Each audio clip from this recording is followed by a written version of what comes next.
Shalom, selamat datang di online service AFJF Yung. Apa kabar semuanya? Senang kami bisa melayani Anda semua. Semoga kita semua selalu dalam perlindungan kasih Tuhan. Perkenalkan, nama saya Amin, selaku host Anda untuk kebaktian hari ini. Saya ingin menyambut Anda yang baru pertama kali bergabung dalam online service kami. Selamat datang, dan kami sangat senang dapat melayani Anda semua. Apabila Anda memiliki pokok doa atau pergumulan yang ingin Anda doakan bersama kami, ataupun Anda ingin membagikan doa Anda yang sudah terjawab, silakan klik tautan di bawah ini. Kami akan berdoa bersama Anda. Kami juga memiliki kelompok kecil yang bernama iCare. Jangan ketinggalan untuk bergabung di iCare yang sudah tersedia. Silakan follow media sosial kami agar Anda dapat tetap terhubung dengan kami. Sebentar lagi kita akan masuk dalam penyembahan. Siapkan hati, berikan penyembahan yang terbaik bagi Tuhan. Tuhan Yesus memberkati. Salam damai sejahtera buat kita semuanya. Saudara yang terkasih, kita punya Allah yang besar, yang kuasa dan keperkasaannya mengatasi langit dan bumi. Mari sama-sama saat ini kita satukan hati. Kita mau memuji Dia dan mau menyembah Dia.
tinggikan Engkau Tuhan. Lebih dalam kami mau menyembah Engkau.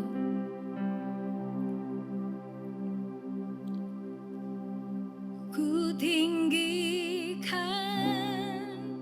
Engkau Tuhan, melebihi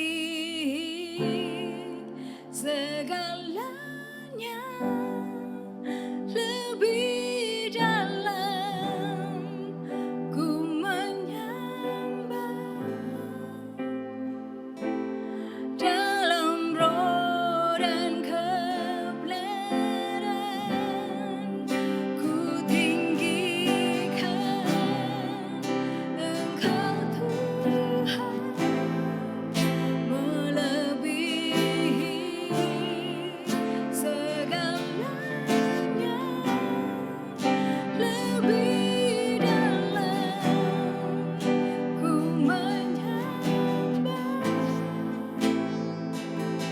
dalam roh dan kebenaran selamanya, dalam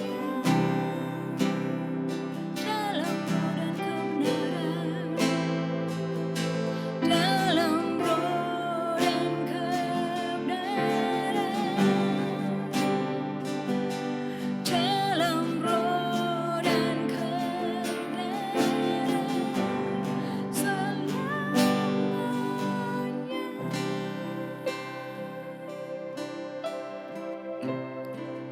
Kaulah yang Yesus.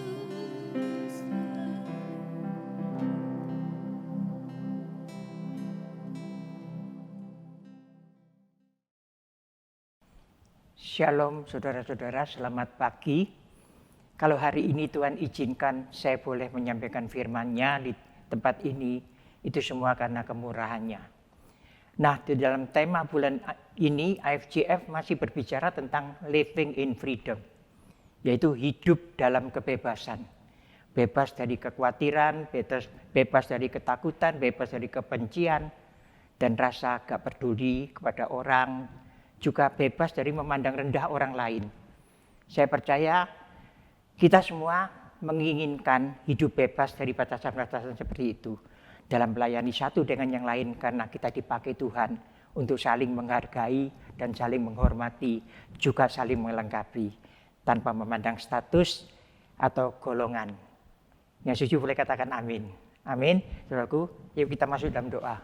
Bapa, terima kasih Tuhan, kami mengucap syukur, terima kasih kalau pada pagi hari ini Tuhan izinkan hamba-Mu boleh menyampaikan firman di tempat ini Tuhan. Kiranya Tuhan, biarlah firman ini Tuhan boleh menjadi rema dalam kehidupan setiap kami Tuhan. Dan kami percaya bahwa Engkau Allah yang memberkati Tuhan setiap jemaat-Mu Tuhan. Kami percaya Tuhan, mereka semua boleh semakin Kau kuatkan dan semakin mengerti apa yang menjadi kehendak-Mu Tuhan. Terima kasih Bapa, kami mengucap syukur, terpujilah nama-Mu hanya di dalam nama Tuhan Yesus. Amin. Saya akan menyampaikan firman Tuhan ini dengan judul Kita Semua Sama di Mata Tuhan. In God's eyes we are all the same. Jadi di sini kita tahu bahwa kita ini semua sama di mata Tuhan. Jadi untuk mendukung apa yang menjadi bahan khotbah saya, judul ini, saya akan mengambil dari satu firman Tuhan yang disampaikan oleh Yakobus di Yakobus 2 di ayat 1 sampai 4, saudaraku. Di sini dikatakan, saudara-saudaraku, sebagai orang beriman kepada Yesus Kristus, Tuhan kita yang mulia, janganlah iman itu kamu amalkan dengan memandang muka. Sebab jika ada orang masuk ke dalam kumpulanmu dengan memakai cincin emas dan pakaian indah, dan datang juga seorang miskin ke situ dengan memakai pakaian buruk, dan kamu menghormati orang yang berpakaian indah itu, dan berkata kepadanya, silakan Tuhan, duduk di tempat yang baik ini. Sedangkan kepada orang yang miskin itu kamu berkata, berdirilah di sana, atau duduklah di lantai dekat tumpuan kakiku. Saudaraku, bukankah kamu telah membuat perbedaan di dalam hatimu yang dikatakan di Yakobus 2 di ayat 1 sampai 4 ini?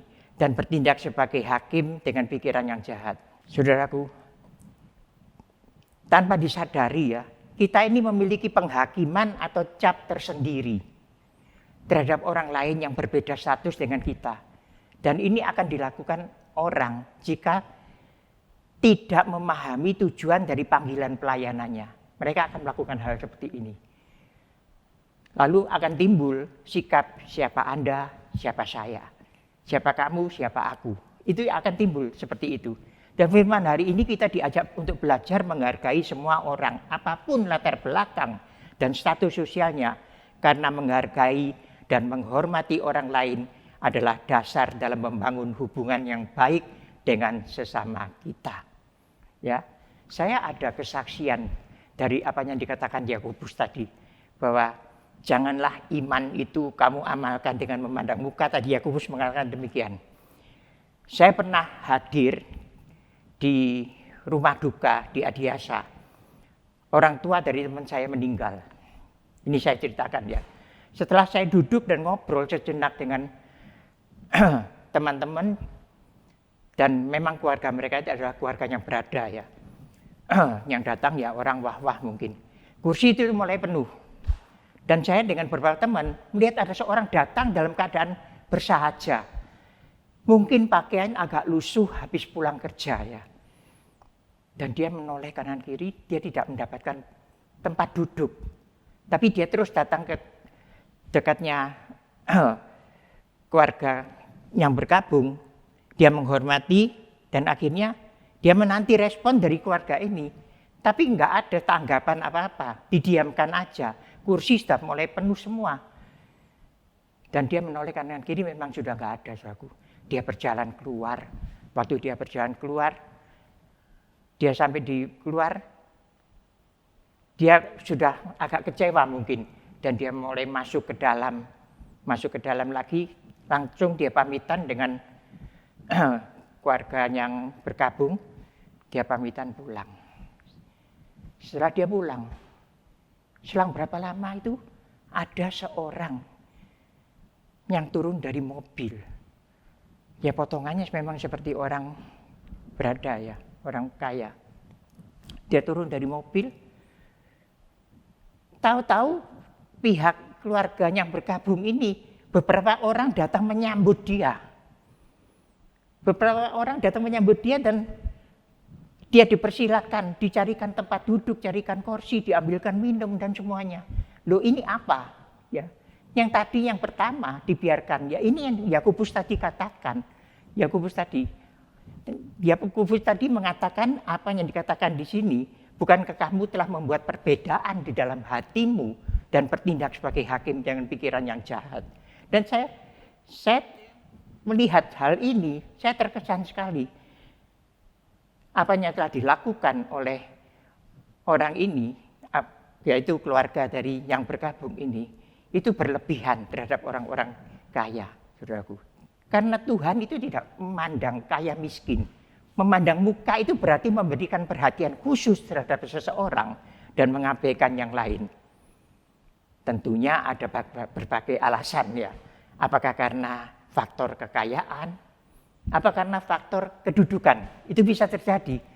Atau punya motivasi mencari reward dari pelayanannya. Pertanyaan saya, apakah sudah benar mengamalkan pelayanan seperti itu? Karena Tuhan tidak pernah memandang penampilan lahiriah. Amin, saudaraku. Saya percaya bahwa Tuhan ini tidak pernah memandang penampilan lahiriah. Karena di mata Tuhan, kita ini semua sama. Makanya apa yang dikatakan Amsal? Amsal 22 ayat 2 mengatakan, orang kaya dan orang miskin bertemu, yang membuat mereka semua ialah Tuhan. Artinya mereka ini dipertemukan oleh Tuhan, itu tujuannya bisa saling menghormati, bisa saling menghargai. Saudaraku, memang kekayaan dan kemiskinan ini selalu menjadi topik dan sorotan. Seorang yang diberkati Tuhan dengan kekayaan, dia mau beli apapun bisa. Mau makan apapun tersedia. Tetapi, saudaraku, enggak untuk orang-orang yang hidupnya pas-pasan, saudaraku. Orang yang hidupnya pas-pasan, Mereka mau beli apa-apa masih mikir berkali-kali. Bahkan jangankan mau beli apa-apa, untuk makan saja mereka masih bingung makan untuk hari ini apa. Itu ada yang mengalami hal seperti ini, saudaraku. Terkadang kita nggak ngeh ya, kita nggak tahu ada orang-orang yang mengalami hal seperti ini. Terkadang orang yang diberi kekayaan, jika semuanya diterima dari Tuhan, dia juga harus menyalurkan berkatnya bagi orang lain.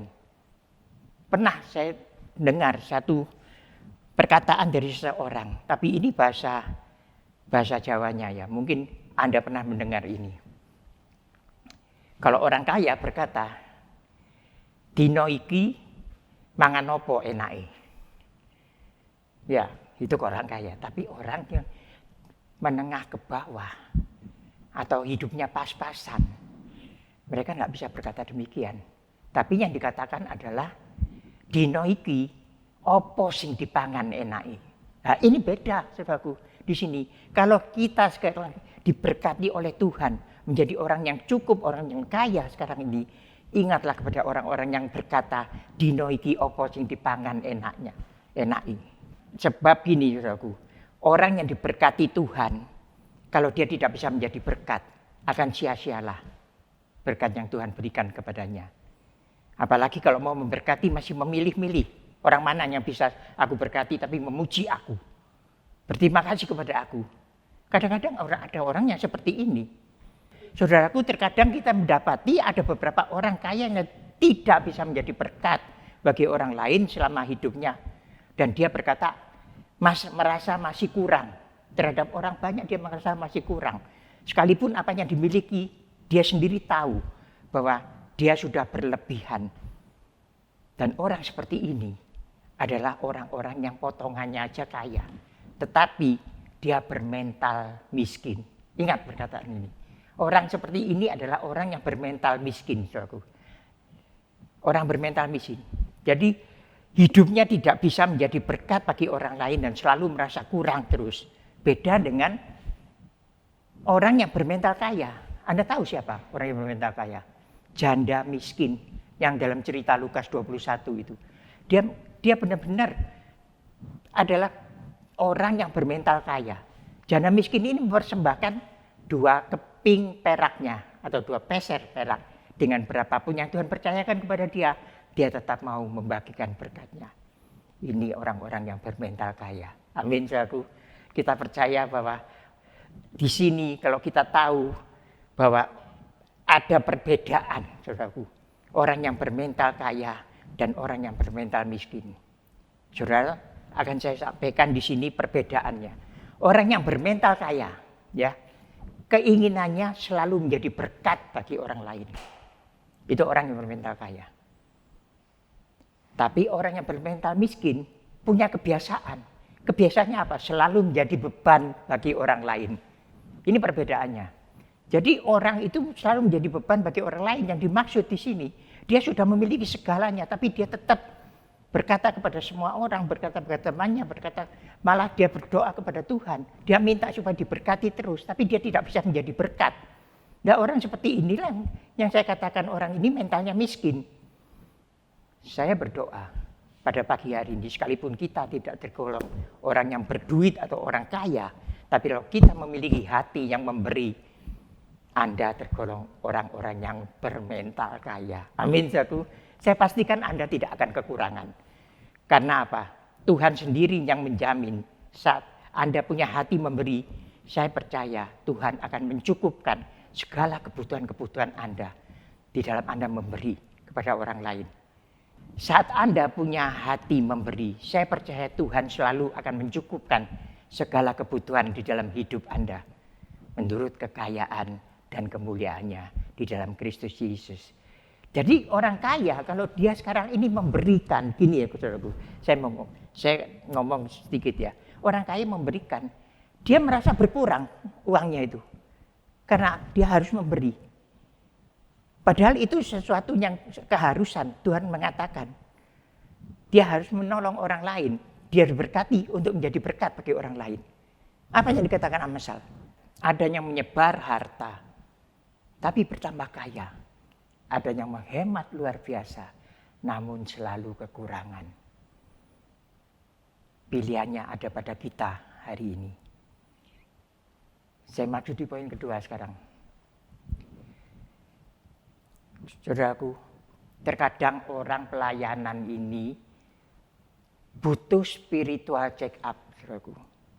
Kenapa saya katakan demikian? Karena kadang-kadang kita ini, pada saat kita sekarang ini sudah sering di dalam pelayanan, mendapatkan pujian, kita terus mencari pujian-pujian ini. Ada orang memuji aku apa enggak? Kita mencari pujian, kita mencari nama. Ya ini yang dikatakan ini. Tadi Yakobus mengatakan, janganlah imanmu kamu amalkan dengan memandang muka. Ya ini benar-benar Tuhan ingatkan kita lewat Yakobus ini. Kita enggak usah cari pujian, enggak usah cari nama.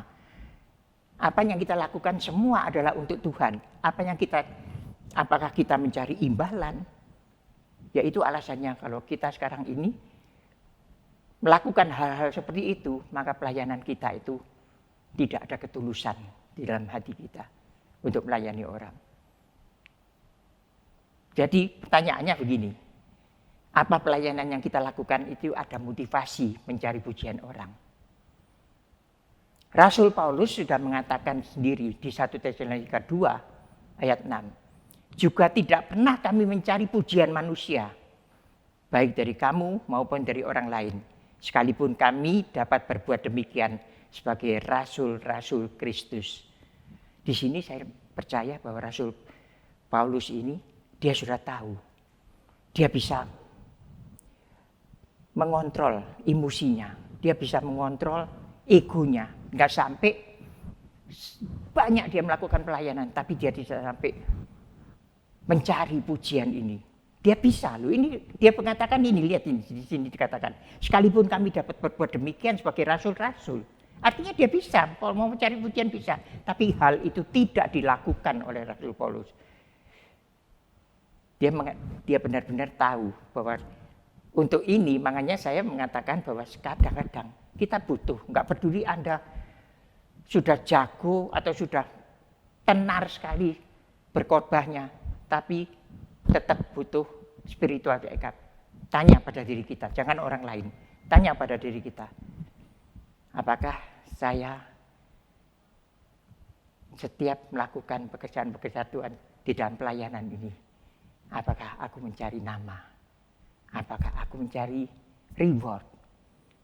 Apakah aku membranding diri? Kadang-kadang ini ada terjadi, saudaraku. Jadi kita harus benar-benar hati-hati. Kalau kita mau berbuat baik kepada orang, jangan ada pikiran untuk imbalan-imbalan. Lukas sendiri mengatakan begini, di Lukas 6 ayat 33. Sebab jikalau kamu berbuat baik kepada orang yang berbuat baik kepada kamu, apa jasamu? Orang-orang berdosa pun berbuat demikian. Dan jikalau kamu meminjamkan sesuatu pada orang, karena kamu berharap akan menerima sesuatu daripadanya, apakah jasamu? Orang-orang berdosa pun meminjamkan kepada orang-orang berdosa supaya menerima kembali sama bayarnya. Di sini saudaraku, ini perkataan ini sama saya teringat kepada perkataan ada udang di balik rempeyek, saudaraku. Ya, di sini saya nggak tahu ya. Jadi ada motivasi di sini di dalam pelayanannya. Jangan sampai kita melakukan hal ini karena Rasul Paulus itu dia bilang aku bisa melakukan. Mereka bilang bisa melakukan hal ini tapi tidak dilakukan. Ya ini yang harus kita. Karena apa? Kita ini mau melakukan pelayanan yang benar dari kebenaran firman Tuhan. Bukan mau pelayanan yang baik dari pembenaran kita. Enggak, salah gitu. Orang bisa berdalih bahwa pelayanannya dia harus melakukan, berkata bahwa aku pelayanan sudah baik. Anda bisa melihat sendiri aku pelayanan bagaimana. Tapi jika bukan dari kebenaran firman Tuhan, maka izinkan saya berkata, baik itu belum tentu benar. Tapi kalau benar, itu sudah pasti baik. Yang setuju boleh katakan amin, saudaraku. Kita percaya di sini bahwa segala sesuatu itu Tuhan menghendaki kita ini benar. Dipakai kebenaran firman Tuhan di dalam segala sesuatu. Kita melayani pun kita pakai kebenaran dari Tuhan sendiri. Di sini dikatakan oleh Rasul Paulus sekali lagi, Roma 10 ayat 2 dan 3. Sebab aku dapat memberi kesaksian tentang mereka, bahwa mereka sungguh-sungguh giat untuk Allah. Lihat ini orang mengatakan bahwa ini pelayanan. Rasul Paulus mengatakan ini orang-orang pelayanan loh. Ini dikatakan. Saya baca sekali lagi. Sebab aku dapat memberikan kesaksian tentang mereka, bahwa mereka sungguh-sungguh giat untuk Allah. Tapi tanpa pengertian yang benar. Sebab oleh karena mereka tidak mengenal kebenaran Allah, dan oleh karena mereka berusaha mendirikan, membangun kebenaran mereka sendiri, maka mereka tidak takluk kepada kebenaran Allah. Amin. Dari sinilah kita tahu bahwa apa yang disampaikan oleh Rasul Paulus benar-benar menghendaki pelayanan kita ini benar, saudaraku. Bukan pelayanan yang baik menurut pembenaran kita, tapi Tuhan menghendaki pelayanan yang benar di dalam kehidupan kita. Saya percaya firman ini boleh memberkati setiap kita dan kita lebih berhati-hati di dalam pelayanan kita. Pagi hari ini saya berdoa bagi setiap kita untuk mengambil keputusan pelayanan yang benar. Kita lakukan tanpa membeda-bedakan karena kita semua sama di mata Tuhan. In God's eyes, we are all the same. Yuk kita masuk dalam doa. Bapa, terima kasih Tuhan, kami ucap syukur untuk firman-Mu ini Tuhan. Dan kami percaya bahwa firman ini boleh menjadi kekuatan di dalam kami semua Tuhan. Dan kami benar-benar Tuhan merasakan Tuhan bahwa Engkau menyatakan semua ini karena Engkau mengasihi setiap kami Tuhan. Terima kasih Tuhan untuk firman-Mu boleh menjadi rema di dalam kehidupan kami. Terpujilah nama-Mu di dalam nama Tuhan Yesus. Firman Tuhan mengatakan, jika engkau baik-baik mendengarkan suara Tuhan Allahmu dan melakukan dengan setia segala perintahnya yang kusampaikan kepadamu pada hari ini, maka segala berkat ini akan datang kepadamu dan menjadi bagianmu. Diberkatilah setiap usahamu, diberkatilah pekerjaanmu, diberkatilah keluargamu, diberkati engkau pada waktu masuk dan diberkati engkau pada waktu keluar. Tuhan Allahmu akan membiarkan musuhmu maju berperang melawan engkau, terpukul kalah olehmu. Bersatu jalan mereka memerangi engkau, tapi bertujuh jalan mereka akan lari daripadamu. Tuhan Allahmu akan mengangkat engkau menjadi kepala, dan engkau tidak akan pernah menjadi ekor. Engkau akan tetap naik dan tidak turun. Mari kita mengangkat tangan semua. Biarlah berkat dari Allah Bapa, kasih daripada Kristus Yesus Tuhan, dan penyertaan dari Roh Kudus menyertai kita. Mulai sekarang sampai Maranatha datang kembali, bahkan sampai selama-lamanya. Umat yang percaya bersama katakan, amin.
semua